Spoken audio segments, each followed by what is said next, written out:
Someone says something kind to you, something real, and your whole body tenses up. Maybe they say, "You handled that beautifully." Maybe they tell you they admire the way your mind works, and instead of receiving it, you deflect, you minimize. You say something like, "Oh, it was nothing," or "You're just being nice." And you mean it. You genuinely don't believe them. Your friends call you self-deprecating. Your partner says you're impossible to compliment. The people who love you most have started saying it with a kind of exhausted affection, like you're a puzzle they've given up solving. And there's that quiet accusation underneath. Why can't you just accept something good? And some nights, you sit with that question yourself. Maybe there's something fundamentally broken in the way you receive love. Maybe you're wired for rejection in a way that makes warmth impossible to hold. But what if the problem isn't that you can't receive love, it's that you've learned to be a better lie detector than anyone around you? That hypervigilance, that instinct to fact-check every compliment before you let it in, that's not a wound. That's a defense system so sophisticated it would take most people years to develop. Psychologists have studied this, and what they found doesn't say something's wrong with you, it says something profound about what you survived. There's something you do in the moment a compliment lands. While other people are already smiling and saying thank you, you're running a kind of internal audit. You're asking, is this accurate? Do they mean it? What do they want? Does this match what I know to be true about myself? The entire process happens in under a second, and most of the time, the compliment fails the audit.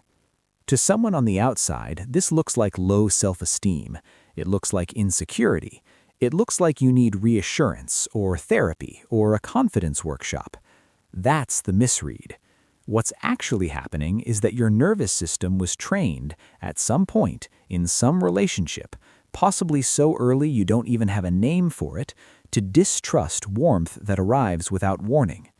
When praise was inconsistent or conditional or weaponized, your brain learned a survival rule.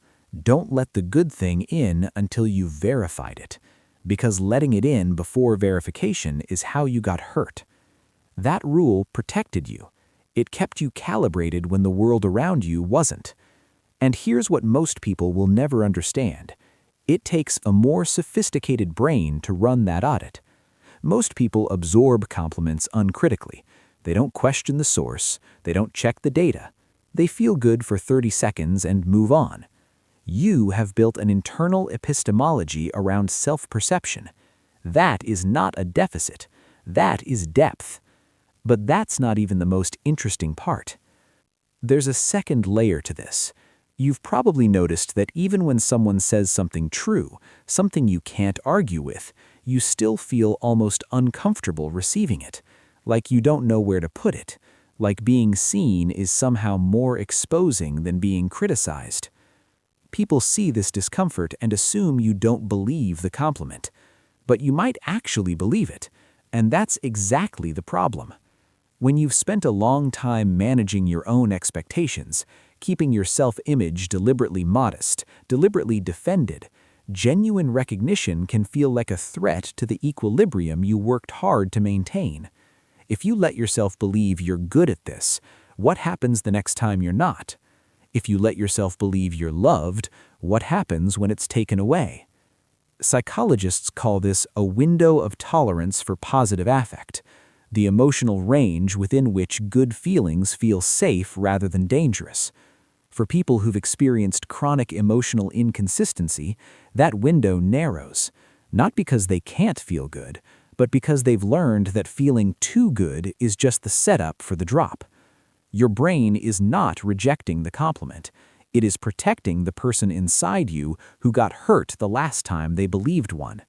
Let that land. And there's one more thing, something almost no one ever names. You've probably noticed that you give compliments very precisely. When you tell someone they did something well, you mean it. You've thought about it. You're specific. You don't hand out generic praise. And that means to you, generic praise feels hollow because you would never give it.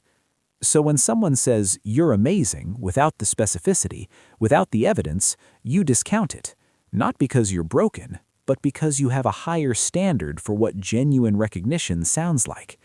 You know the difference between someone who sees you and someone who's performing warmth.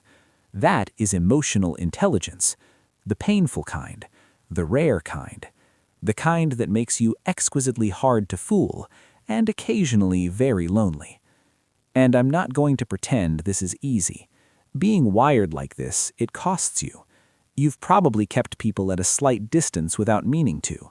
You've probably made someone who loves you feel like their words don't reach you. Some days it's genuinely exhausting to live inside a mind that can't just take the good thing at face value. That's real. That cost is real. But the fact that warmth has to pass through something before you believe it, that's not damage, that's discernment. The people who never question what they're told about themselves, they're not more healed than you. They're just less careful with their own interior. You didn't develop this because nothing was ever wrong. You developed it because something was, and you were paying attention. You were always paying attention. You were never someone who couldn't receive love. You were someone who refused to accept the counterfeit. And now you know why.